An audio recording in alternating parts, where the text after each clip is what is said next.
Hi, it's Mike from Custom Cruisers. Arlen Ness for control extensions. These move you forwards 3 inches on your 07 to 15 softails. Okay, gives you guys with longer legs, which I need the opposite. I need the things pulling back, but gives you an extra 3 inches worth of leg room. As you can see, this basically replicates the frame. So this will go on the frame.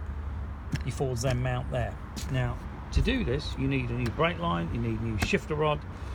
So basically, this is a complete kit ready to go. Not the cheapest, but definitely one of the best. Arlen Ness solid billet material. All this is CNC alley, not cheap Chinese rubbish. And as you can see, very, very high quality. Beautiful stainless steel brake lines. You know, complete with all the fittings ready to go on the frame. Bit of adjustment there as well, allowed. But great quality. This particular part number 07-611. And this is for your 07 to 15 softails. If you're interested, give us a call. 01773835666 on ZiverLeakCustomCruisers.com. Thank you.